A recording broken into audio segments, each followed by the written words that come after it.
They found her lipstick first. Smeared across the barrel of a smoking Colt revolver, it gleamed crimson under the Texas sun.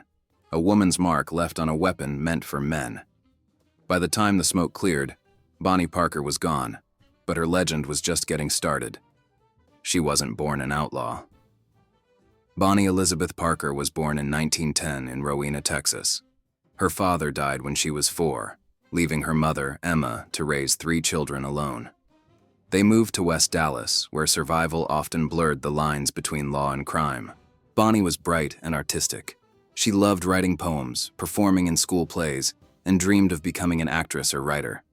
Teachers praised her sharp wit and confidence.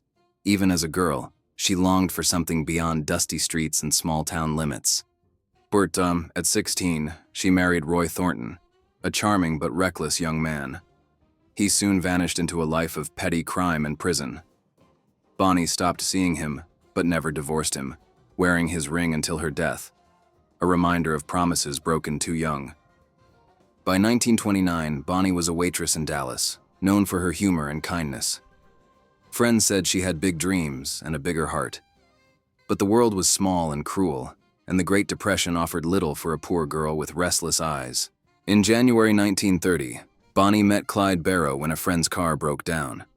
He was lean, sharp-eyed, and carried both charm and danger. She fell for him instantly. It wasn't logic, it was lightning. When Clyde was jailed soon after, Bonnie smuggled him a gun baked into a loaf of bread. He escaped, was caught again, and sent to Eastham Prison Farm.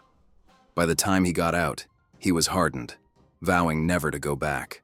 Bonnie waited for him. When Clyde returned, they hit the road together, and the Barrow Gang was born. Joined by Clyde's brother Buck, his wife Blanche, and others, they began robbing stores, banks, and gas stations across Texas and beyond. The newspapers turned them into stars. Bonnie, posing with pistols and cigars, became the face of rebellion. In truth, the photos were staged, and she didn't smoke. But to Depression-era America, she was dangerous and glamorous. A woman breaking every rule. Behind the legend was hardship. They slept in barns and fields, always on the run, stealing cars, eating cold beans, and dodging bullets. In 1933, Bonnie's leg was severely burned in a car crash, forcing Clyde to carry her at times. Still, she refused to stop. During quiet moments, she wrote poetry. In her notebook, she confessed her hopes, fears, and acceptance of fate. Her famous poem, The Story of Bonnie and Clyde, predicted their end.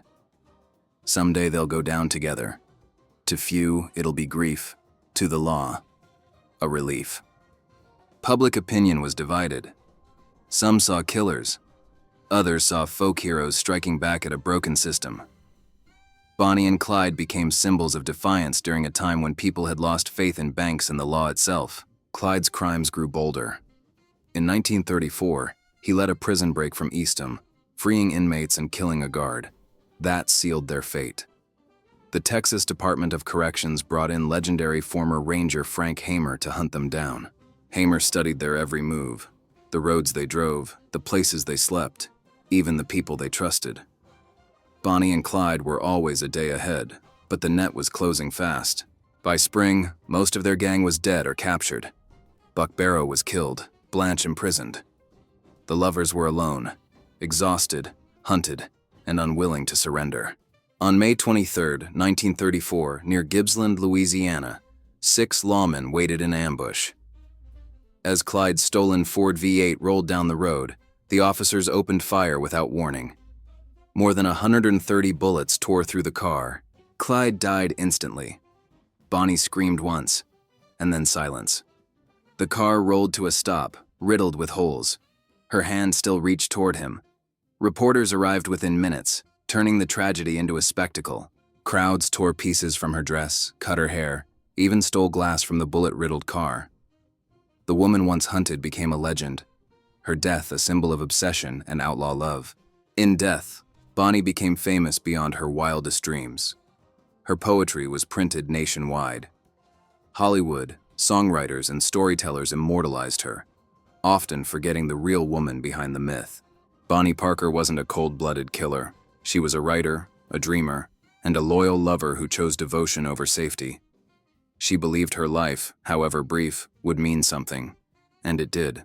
They buried her separately from Clyde, despite her wish to rest beside him.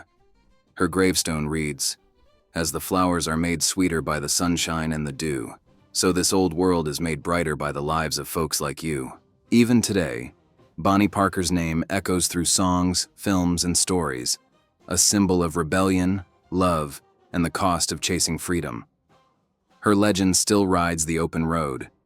If you enjoyed this story, hit like, subscribe, and tell us in the comments. Was Bonnie Parker a villain or a victim of her time?